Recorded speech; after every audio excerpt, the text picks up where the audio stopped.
Hello, BookTube. Shall we look at some mail together? We haven't looked at any mail yet in 2024. Let's take a look at what we have here. We've got a bunch of stuff. Uh, let's see. We do periodicals. We start with periodicals like this one, for instance. Smoke Signals, Big Canoe News in northern Georgia.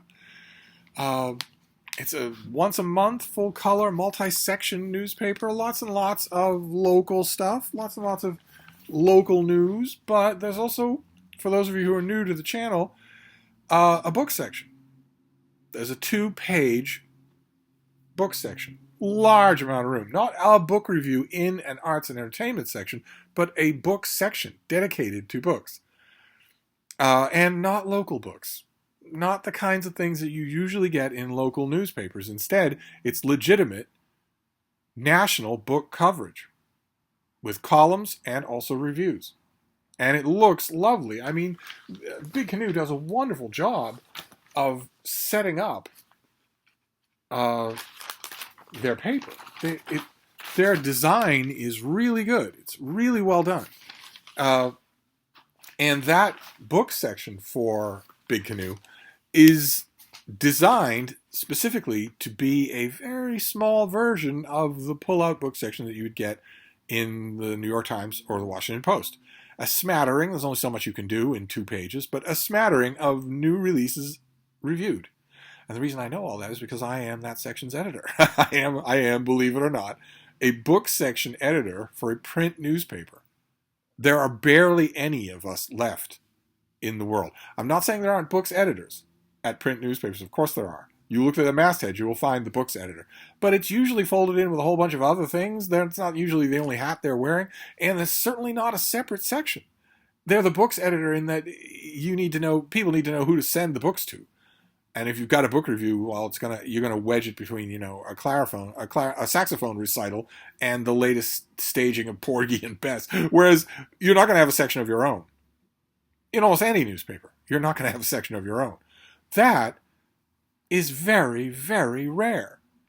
It could very well be that it's the very upper echelon print newspapers and also me and nobody else. If there's another small local newspaper that has a dedicated book section with its own dedicated editor, I don't know about it. But it's worth your while. I do a column every month on a smattering of that month's new releases and what might be of interest about them. And then there are a bunch of reviews in every section.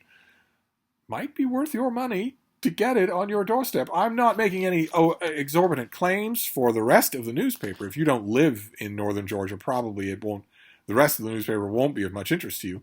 And the book section is available online at Big Canoe's website.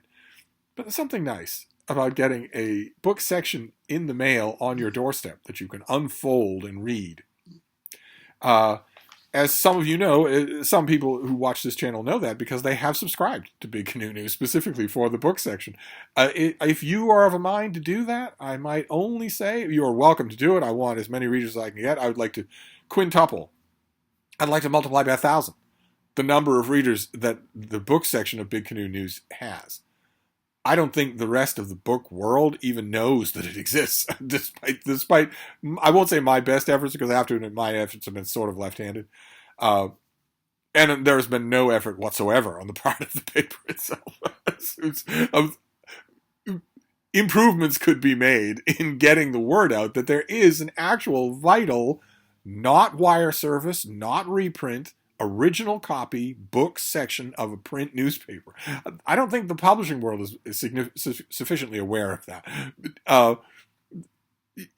You might not know about it. It's a fun thing to get that, especially if you know the person who's running the show. So I thought I would show you that. Then there's also a slightly better known book section. This is the TLS, the London Times Literary Supplement, the greatest literary journal in the English-speaking world. And I love the TLS, absolutely love it. And this one doesn't start off. I've noticed recently that the TLS tends to start off, the last few issues that I've read, with a book that I want. A book that I want. and that I don't have, and that might not get an American edition. This one didn't start off that way, but it did get there. It did get there eventually. There is a new book by Nicholas Shakespeare, a big 900-page biography of Ian Fleming, and I want it. I absolutely want it. I'm under the impression right now, I might be wrong about this, that Nicholas Shakespeare does not have an American agent, that his books don't get American distribution at all.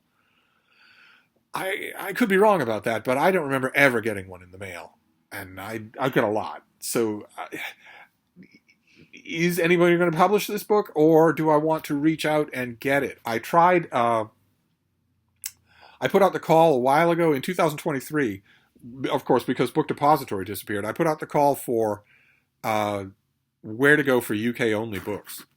And a lot of you suggested Blackwell's. And it turns out, I checked it out. I haven't actually pulled the trigger on an order yet, but I checked it out and your suggestions were spot on.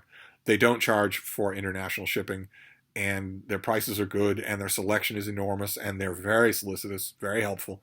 So I'll probably be doing that. But do I want to? Do I want to do that for this? Or I don't think this will get an American publisher. We'll see. But I also want, there's also a letters page for the TLS. I won't have to talk so much about the rest of the issue to start with.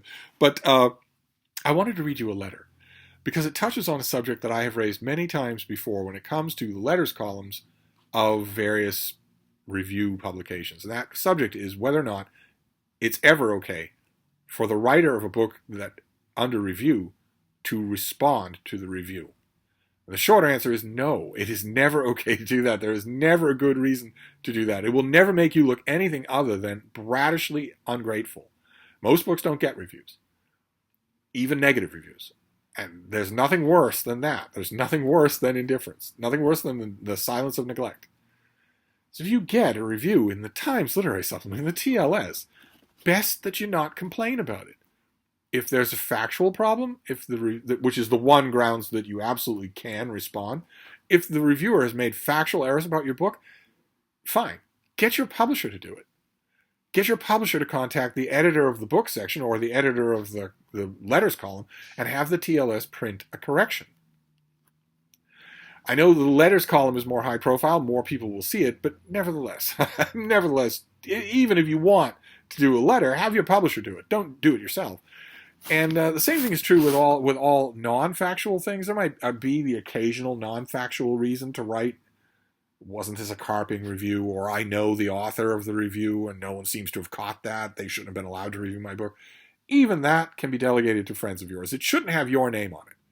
And we have an example, and I wonder what you'll think of it. We have an example today of an author in British Columbia whose book was reviewed in the TLS and writes in about his review.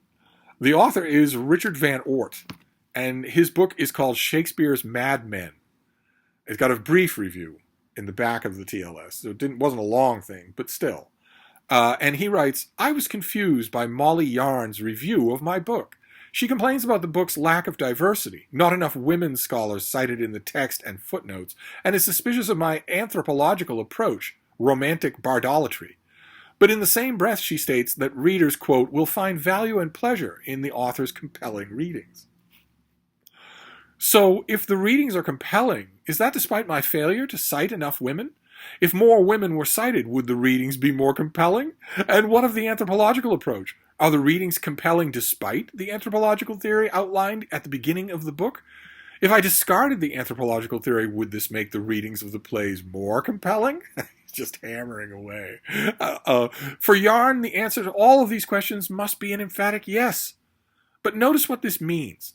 It means that the anthropological approach is unnecessary, a distraction from the more important task, which is to read Shakespeare and, by the way, show sufficient diversity in citing other critics. It doesn't matter whether these critics know anything about anthropological theory. But this is merely bardolatry by another name, because it depends on the assumptions that no theory, and certainly no theory that doesn't take Shakespeare as its explicit object, can interfere with the reading of the bard. The whole point of introducing an anthropological hypothesis at the outset, however, is to show that Shakespeare's text is not the be-all and end-all when it comes to thinking about fundamental ethical and anthropological problems. To quote from the book's introduction, and then he quotes himself, no one, not even Shakespeare, has a monopoly on human self-understanding. I wish he'd gone in a different direction. If he's going to write a letter like this, he shouldn't. He absolutely shouldn't. But if he's going to write a letter like this, there are two ways that you could do this that he doesn't really go at. A little. He goes at the first one a little, which is to hammer at that lazy phrasing. What Richard Van Oort is being too kind to say here is that it's pretty clear that the reviewer of that short review in that TLS didn't read the book. Gave it a cursory glance. What we're talking about here is, let me give you an example so you know, in case you don't take the TLS, you might not know. These are the short reviews that I'm talking about. So you've got, 200 words. Instead of the much, much longer reviews that the rest of the journal gets. Richard Van Oort is probably thinking, maybe even he's done it. All of us have been there. I write a 350-word review every day. And there is often an attitude in people who phone things in. You absolutely should not phone in any kind of writing. But there's an assumption of a lot of people who phone things in that if it's a short amount, I don't know how much the TLS pays for in-brief reviews, probably not much, that you shouldn't give it all that much effort, right? I don't know how long Richard Van Oort's book is, but if the reviewer knows, who's the reviewer again? Molly Yarn. If she knows that she's only getting 200 words, she might not consider it worth her while to carefully read the book or carefully think about it, which would lead her to make lazy comments like the kind that the author rips apart here. He could either have done more of that instead of splitting his focus, or he could have focused more on that need more women, need more diversity in your cited fields, whether they're applicable or not. Because that's not just bardolatry by another name, that's DEI by another name. That easily raises the picture of Molly Yarn or any editor, any reviewer in her place, simply skipping the book. Compelling is a word that covers a wide variety of sins. It's an easy word to use. Simply skipping the book, going to the citations, and counting names. It raises that specter. I don't know if that actually happened, but either way, it was entertaining to read. But either way, let's still stick with the lesson that we draw from it, which is don't do it. If you are an author, don't respond to critics. Don't do it. And you might think, well, how likely is it on a YouTube channel that you're talking to anybody where that's going to matter? But it will matter, because the same thing applies if you're indie published. If you're publishing yourself and you get critics on Goodreads, don't respond to them. Don't do it. Don't even respond to them to thank them. Don't respond to them. Don't respond to critics that in writing. Much less buy a plane ticket and travel all the way to their doorstep to put a bomb on their front step, or a book, or anything. I know we live in the world of infinite interconnectedness, but don't do it, you aspiring authors out there. But anyway, now we can go to the books, and one of the books is already opened. I have a few that are already opened here, but I wanted to show you this one. It's lovely, and I seem to be on Tor's reading list at least a little. Not a lot, not as much as SFF 180, for instance. I'm sure is on everybody's reading list, everybody's mailing list. I would love to be on it more, but I understand perfectly well it's the chicken and the egg. If I don't give these things critical notice, and a lot of times I don't, then I'm not earning the right to be on those lists. But somebody at Tor must like me because I'm getting their Tor Essentials, and that's wonderful. The Tor Essential line that they do is classic reprints, which I and others have been complaining forever that science fiction and fantasy is not good to its own progenitors. You walk into a retail bookstore and look at the science fiction and fantasy aisle, you'll be hard-pressed to know the riches that aren't represented there. You won't know them, except in cases like, Earthsea or stuff like that. So I'm always happy to see. And their latest reprint is a beautiful paperback of the Stations of the Tide by Michael Swanwick from 1990, I think. 1990 is when he wrote this thing? It's a long time ago. 1991. This has an introduction by John Clare to the Encyclopedia of Science Fiction, and Stations of the Tide is a wonderful novel. I don't have a copy of it. I don't have even an e-copy of Michael Swanwick, so very happy to get this from the folks at Tor. Very much so. I'll gladly reread it. I need to look it up and see when this comes out and how many Tor Essentials come out every year. I need to figure out, in other words, whether or not they would care if I write a review of it. It might be that they wouldn't. and this is out, or this is a finished copy. This is $18 in your bookstore. It might be that they're only looking for the specialist trades to notice this. Science fiction, fantasy, and analog and Asbos might notice a reprint of Stations of the Tide. It might be that they don't care about anything else, which would make this a perfect candidate for the kind of distaff reviewing I was talking about in an earlier video, where I do it for Goodreads, where I'm not writing a review for Open Letters. Instead, I'm just writing a review for Goodreads. It could be. That's an example. I still have a lot of thinking to do about Goodreads, but I am doing that thinking. I'm not putting it off. 2024 is the year that's going to happen. Anyway, let's look at the packages now. Let's open some packages. We'll start with this first one. It's a big white envelope. Let's see here. What have we got here? Oh, okay. All right. This comes out in April. This is Double Exposure, Resurveying the West with Timothy O'Sullivan, America's most mysterious war photographer. And this is by Robert Sullivan, who some of you will remember on this channel because he wrote a book called Rats that I did a buddy read with the late lamented Jordan Parsons, who used to have a BookTube channel and doesn't anymore, and has rats as pets. These adorable rats as pets. And so I don't know if he nuked his channel. We pulled a David Murphy and nuked his channel. But if he didn't, his videos will still be up, and you can see his adorable babies right there crawling around on the shelves behind him, and sometimes crawling on him. Neither one of us, it was a reread for me, it was a first read for him, and neither one of us ended up very impressed by that book, Rats. As Jordan pointed out, it really was about killing rats, not about rats themselves. But I don't know that either one of us was willing to carry that over into saying that his writing was bad. So it's not like that hurt his credit at the Bank of Steve. So what is this? It's about a 19th century photographer. Robert Sullivan has long been one of the most insightful and original critics of place, where we live and how we live there, how our environments shape us, and vice versa. And in Timothy O'Sullivan, he may have found his ultimate subject. Timothy O'Sullivan is best known today for his iconic photos of Civil War battlefields, and for his work's haunting, uncanny character, which helped presage the medium's elevation from mechanical process to fine art.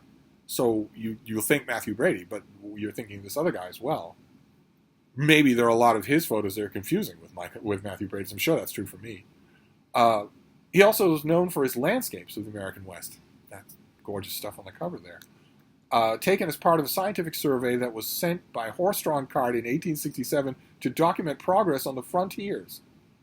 O'Sullivan's Western landscape photos are a sort of darker, eerier counterpoint to the lush beauty of an Ansel Adams print. When Adams himself encountered O'Sullivan's work, he called it surrealistic and disturbing, but also noted another level of vision, that extra dimension of feeling. In this book, the author takes to the road to retrace the route of O'Sullivan's Western journey, searching for the photographer's geysers, silver mines, rock formations, and sand dunes amidst the interstates, Superfund sites, military infrastructure, tourist stops, and ATV areas that sit amongst them today. So little is known of O'Sullivan's life that Sullivan's journey in pursuit of him becomes a sort of historical detective story. Well, that sounds great. That sounds fantastic. Okay, Double Exposure. Great. All right. Okay, so that doesn't come out for a while here. So let's do this next one. A cardboard box. Just notice that I am rapidly losing the light. The light is literally disappearing while I watch. I don't know what's going on there. Let's see what we have here. This next one. Oh, gross. It's an invoice. I don't want to touch you. I was dealing with a publisher just a few days ago, back and forthing about a big, ambitious new book, and eventually I was greenlit for a finished copy, and the fine print at the bottom of the notification email said, "Be advised that recipients are expected to pay shipping upon receipt of the book." I hurriedly emailed the publicist in question and said, "Forget that. No, thank you." All right, so what is this next one? I don't have a pub sheet for it, but okay, this comes out in April. This is by R. Jisung Park, and it's called Slow Burn: The Hidden Costs of a Warming World. What a cover! Look at that. Wow, very nice. All right, let's see what we have here. It's hard not to feel anxious about the problem of climate change, especially if we think of it as an impending planetary catastrophe. It's not. It's a natural thing for the planet. It is an impending civilization catastrophe, that's for sure.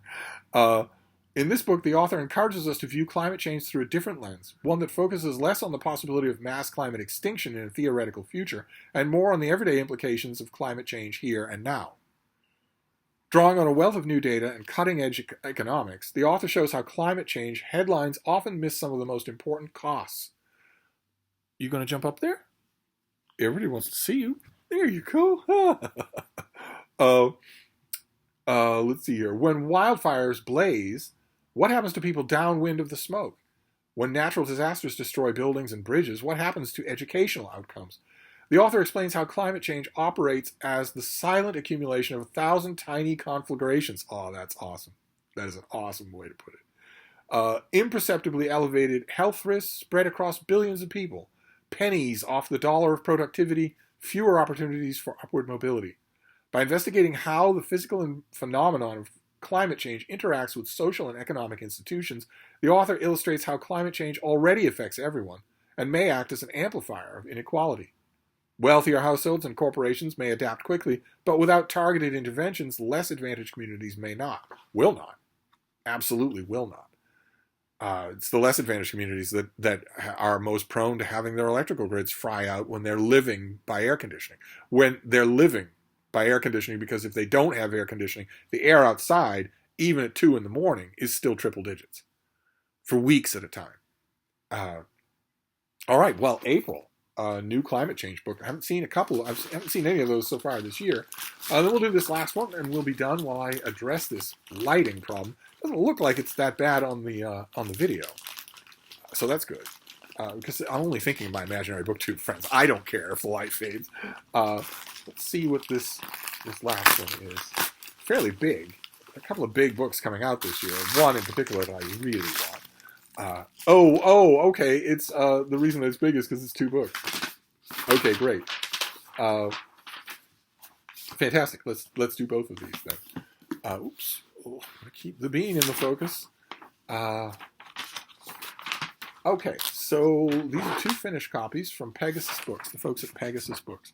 The first one came out on January 2nd, so this is out already. This is by Jill Burke, and it's called How to Be a Renaissance Woman: The Untold History of Beauty and Female Creativity. Beauty, makeup, art, power. This book presents an alternate history to this fascinating period as told by the women behind the paintings, providing a window into their often overlooked or silenced lives. Can the pressures women feel to look good be traced back to the 16th century? As the Renaissance visual world became populated by female nudes from the likes of Michelangelo and Titian, a vibrant literary scene of beauty tips emerged, fueling debates about cosmetics and adornment. Telling the stories of courtesans, artists, actresses, and writers rebelling against the strictures of their time when burgeoning colonialism, naturally has to be colonialism, can't mention mulligatawny soup without mentioning colonialism, gave rise to increasingly sinister evaluations of body and skin color. This book puts beauty culture into the frame. This book will take readers from bustling Italian market squares, the places where the poorest women and immigrant communities influence cosmetic products and practices, to the highest echelons of Renaissance society, where beauty could be a powerful weapon in securing strategic alliances for family and marriage. It will investigate how skin whitening practices shifted in step with the emerging sub-Saharan African slave trade. The 2 are unconnected. How fads for fattening and thinning diets came and went, and how hairstyles and fashion could be a tool for dissent and rebellion, then as now. Okay, well, the main thing that I want to know here is the source work. and I hesitate to check because so many works of history that I have read in the last year don't have a bibliography. They just don't come with them. There were a lot of manuals that were written. They never get reprinted. They never get talked about in histories of Renaissance literature, but they did exist. There were lots of them. Has this author actually examined them? What a book that would be if that were true. Well, it's January 2nd, so it goes on the pile for tonight. I'll find out right away. Very interesting. And then this next one, this next one I have been looking forward to. Is this out already as well? Yeah, this came out on January 2nd. I've been looking forward to this anyway. I can't wait. This will also go on the pile for tonight. This is by Francesca Peacock, and this is Pure Wit, her new biography of Margaret Cavendish, who has a Penguin Classic and is really worth your time to read. Margaret Cavendish. She's worth your time to read and to read about. And this is the first standalone full-length biography of her that's been out in quite some time. Let's see here. A biography of the remarkable and in her own time scandalous 17th century writer Margaret Cavendish, who pioneered the science fiction novel. Margaret Cavendish, then Lucas, was born in 1623 to an aristocratic family. In 1644, as England descended into civil war, she joined the court of the formidable Queen Henrietta Maria at Oxford. With the rest of the court, she went into self-imposed exile in France. Her family's wealth and lands were forfeited by Parliament. It was in France that she met her partner, William Cavendish, Marquess of Newcastle-on-Tyne, a marriage that made her Duchess of Newcastle and would remain at the heart of both her life and career. Margaret was a passionate writer. She wrote extensively on gender, science, philosophy, and published under her own name at a time when women simply did not do so. Her story is incredible. Her greatest work was The Blazing World, published in 1666, a utopian proto-novel that is thought to be one of the earliest works of science fiction that brought together Margaret's talents in poetry, philosophy, and science. Yet hers is a legacy that has long divided opinion, and history has largely forgotten her. Well, who hasn't history largely forgotten? Virginia Woolf didn't forget her. An undeserved fate for a brilliant, courageous proto-feminist. In Pure Wit, Francesca Peacock remedies this omission and shines a spotlight on the fascinating, pioneering, yet often complex and controversial life of the multifaceted Margaret Cavendish. Fantastic. Oh my God, this is the author's first book. Fantastic. Oh, that's wonderful. Okay, well, all right. I'm hungry, of course, for both of these things, so I'll put them on the pile for tonight. Great. Fantastic. How to Be a Renaissance Woman and Pure Wit. Fantastic. Then we have Slow Burn, a new book about climate catastrophe that puts the focus on now. Let's not talk about parts per million and what life's going to be like in 2050. What about now? And that's a wonderful way to look at it, too, the way it's shaving pennies off the dollar at the edges. Because that's the way it will happen. We're not talking about, the asteroid that killed the dinosaurs. But that's the way it will happen. It will be the peeling of an onion in reverse. Then we have Double Exposure by Robert Sullivan, where he goes looking for an elusive American photographer, and Stations of the Tide by Michael Swanwick, a science fiction classic, now in a rather snazzy new paperback. So there you go. There's some mail pre-rain for you, and a little bit of the Bee. We're getting a lot of her. She hasn't been much for being on camera, but maybe that'll change in the course of the week. The inch of snow that we got, the rain that we're getting, the wind that is coming. The wind is a big feature of all of the forecasts, that it's going to be rather severe. All of that causes pressure changes in the air that Frida doesn't like. They depress her spirits. She shoulders through, but she doesn't like it. And all of it's going to end. We're getting days of clear weather and warm weather, 60 degrees, just on the back end of this. So maybe there'll be more being later in the week. But anyway, I'm going to wrap this up for now, but I'll be back. Thank you, BookTube.